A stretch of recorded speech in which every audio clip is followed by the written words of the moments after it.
Watch till the end of the video to find out what happened to your friendly neighborhood Uncle Pete.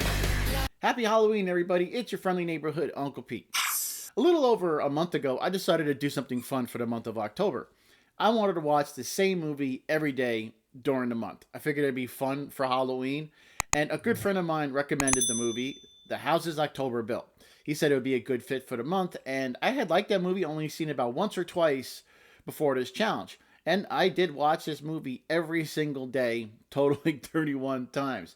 I'll admit, I really didn't get sick of the movie or tired of it, and I think it's because every day while I was watching it, I was looking for something to talk about in my daily YouTube shorts, and I think doing that kept it fresh. Also, I did post links to my videos on Twitter/X, and I even decided, hey, let me tag some of the people responsible for this movie, mainly director, writer, producer, star of the movie, Bobby Rowe, and writer, producer, another star of the movie, Zach Andrews. And I was shocked because I never expected any of them to actually respond, but they even retweeted, subbed to me, and liked my post, and that was one of the coolest things that I thought can actually happen.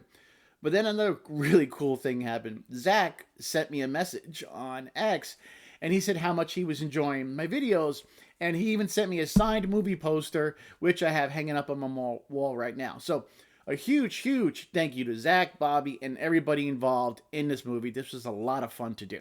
I've talked a lot about this movie during the last 31 days, so there's not much to talk about, but some of the key things I noticed during all my watches. The group definitely has wonderful chemistry together. You can tell they're pretty much all friends in real life because their chemistry is spot on, and that really added to the authenticity of the movie. I love the inclusion of the real interviews with legit scare actors and patrons of these haunts. Again, it made the film feel more real and based in reality.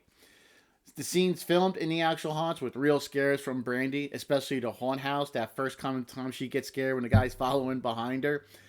It was so warming because she was like legit scared and she was laughing because she got frightened, and it was just a lot of fun. I can't help but make me smile every time I watched it, even though I've seen it 31 plus times. One thing I do want to add is I'm not sure on this. This is just my theory. The van that cuts them off at the 26-minute mark. Yeah, I was trying to show Brandy, but she just. Wow. I believe that's the blue skeleton following them because you see porcelain in the haunt house, and then we go to the second haunt. It's about 100 miles away, and there's porcelain again. And it focuses on that van for a reason. I don't think that was just a happy accident. I say that van is the blue skeleton getting to the next haunt. There was great mystery in this movie, not knowing what was real, what was staged. The Blue Skeleton group was a very mysterious group, not really knowing what their intentions were. And I do love all the characters because they all brought something different to this group. So I did a YouTube short for each character, but I want to talk a little bit more about them because they're so integral to this plot. Jeff Larson, I think he was the heart of the group. He was funny and he had this innocence to him that was really sweet. Ain't no arcade till that shit gets shoveled. What you looking at, fool? This is life in a bubble. He had these fun raps in the movie, both mentioning a barn, which I found interesting. Got a barn full of hay, a fire with some s'mores, mom yelling, chickens, chores. And I can't make a connection on why a barn was mentioned twice with his poem and his rap. I found it really interesting. He drove the RV to all the spots, and it was his ID taken when the Blue Skeleton group recorded them sleeping in their RV. And he was also the first one in the group to be taken by the Blue Skeleton. And after he was taken, I think in Louisiana where they were at, we never really see or hear from him again. And it's really concerning because he was the quiet one in the group. You don't see him too much, but he was the heart of the group. And it's like, that's one of the people you don't want to see hurt because he's just such a nice, sweet guy. Now, if I had to pick a favorite in the group, and it's not easy by a slim margin, I gotta choose Mikey. Yeah, I just think he's a lot of fun in the haunt house when he climbs on top of the roof and he greets everybody. I'm a Halloween god! Yeah! He just has this enthusiasm to him that really is infectious. I'm with him on what scares him. He doesn't care about blood or gore and monsters. What freaks him out is not knowing where he is or what's going to happen. He never comes across as obnoxious in this movie, which is a common trope in horror films. You have that one asshole character, especially in found footage films. But that's not Mikey. He does like to have fun. He loves women. Now, he may not have the best morals in the world, such as recording his sescapades with the scare actor, but he's definitely the protector of the group. He's ready to fight and defend his friends. When Zach and Brandy were accosted outside the RV, Zach was pretty much holding Mikey back when the clown that wasn't born yesterday made a comment about Brandy. Mikey told her to go inside the RV. When they were taken in the RV, you hear him yell, "Do not hurt her." On the bus, he tries to comfort Brandy. I still think he has feelings for her. There's no way to tell for sure, but he's the protector of the group, and he's definitely somebody you would want on your team because he's a really fun and endearing guy. On to Bobby, Mikey's older brother. He's the director of this wonderful film, and I say he's the leader of the group. He's just as comfortable behind the camera as he is in front of it, and without him, I don't think any of this would be possible. He put all the cameras up and everything. He wanted to record everything. It was his idea with Zach, and his presence is definitely felt throughout the movie, even if you don't see him as much as the others since he's behind the camera directing. Two of my favorite moments from Bobby is when he said backwoods to the man at the campfire, and the man asked him back, "What you mean backwoods?" It's like hearing like backwoods shit. There's no rules. What you mean backwoods? And Bobby's reaction was just silence. And I think that was the best way to sell that scene, especially the way the guy delivered the line and Bobby's reaction. It was sold really well, and it says a lot more about the film than you realize at first. I also like the end of the film when they're driving in the RV and they're following instructions to go find Jeff. Mikey wants to know what they're doing, and Bobby is worried. He doesn't blow up that big on Mikey, but you can tell he's upset and, he's frustrated. He doesn't know, so he's like, "This is what I'm trying to do." And him toning down that anger just a little bit, not exactly blowing up.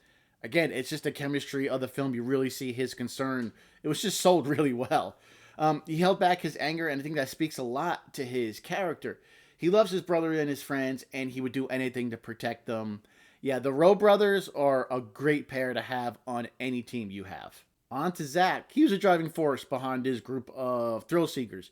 He's the brains of the group. Not to say he's smarter than anybody else, just that he knew where they were going to each haunt, and he had everything planned out specifically. He kept them motivated to keep going on this trip.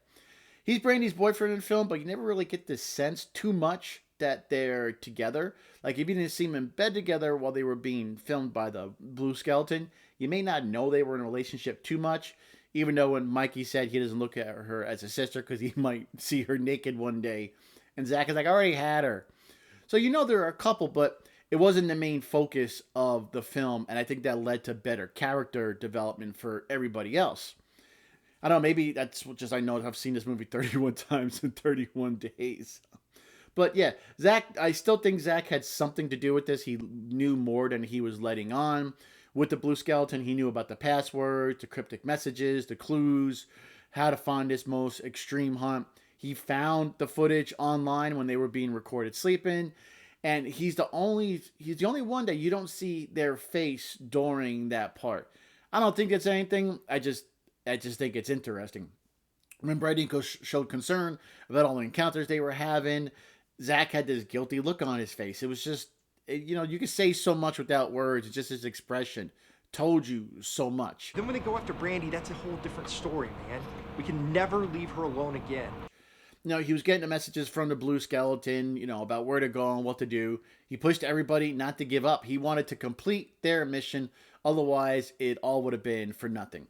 He may not have known everything the Blue Skeleton was going to do, but he knew more than the rest of the group. But he wasn't malicious about it. I don't think he wanted everybody to get hurt. He just wanted himself and everyone to experience the most extreme haunt in America. But overall, yeah, he's a really good dude. On to the woman who would be known as Coffin Girl in the sequel, good old Brandy. She's the keystone of this group, no doubt. She holds everybody together. Her on-screen chemistry with everybody just resonates brilliantly. It really infuses authenticity into the entire group. Shannon grows like interesting transformation, as I mentioned in the past throughout this film. The more and more they become tangled in this unsettling realm of extreme houses. And I definitely think her performance strikes a great balance between relatability and the scares. And it just makes her a captivating focal point of the film for the audience. You get hints about her character early on in the film when they put her in the coffin. At the end, she panics right away. Let me out of here. Then you hear her say, hey, you know I'm claustrophobic. Which is another reason why I think Zach may have passed that info on to Blue Skeleton. Because one of the haunts, they knew her name. And at the very end, she was placed in a coffin. But yeah, she's great. She displays great resilience and the ability to dish out as much as she takes from this group of guys that she's going on this trip with. And it's definitely evident that everyone in the group looks out for her. They all want to protect her. And again, that really adds to the element of authenticity to this film. She's a strong woman, but she still has protectors, which is it's a sweet thing to add into the movie. And Brandy's character is a type of person that easily could be recognized in the lives of anybody watching this movie. Yeah, I gotta say, I still enjoyed this film after watching it 31 times in a row. But I can do that. I've watched Return of the Living Dead probably at least 50 times in my life. I could watch the same thing over and over again. It's just, I don't know, maybe that's just part of my personality. But I love found footage films. It's one of my favorite genres in horror. And this one is a solid spot in my list of top 10 best found footage films that I've watched. And I pretty much watch every single one I can get my hands on. One of the many things this film does so well is they effectively answer the question, why are we still filming? That is a vital component to be a successful and effective found footage film. It really makes it feel found footage when they answer that question. Hey, why are we still filming everything instead of going to get help and everything like that? That's why this film sells it so well.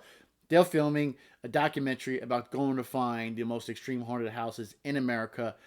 Little did they know how serious their adventure would get. That is what sold so well in this movie. And yeah, it's just a very, very successful, great found footage film. Again, I love to thank everybody who watched any of my videos. I truly appreciate it. If you haven't hit the subscribe button, help me out if you can hit it. I really love it. Thanks a lot. And I want to also thank everybody involved in the houses October built. Zach, Bobby, Mikey, Jeff, Brandy. Thanks a lot. I really enjoyed watching your film 31 times in a row. Didn't drive me crazy or anything. Just shows you how well that movie was made. And I'm going to make this statement now. October 2024, I will watch The Houses October Built 2 for 31 days straight. That should be a lot of fun.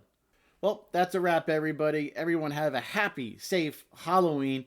By the way, it looks like those strange events that's been happening to me was all for nothing. Looks like the Blue Skeleton group is really not that scary at all.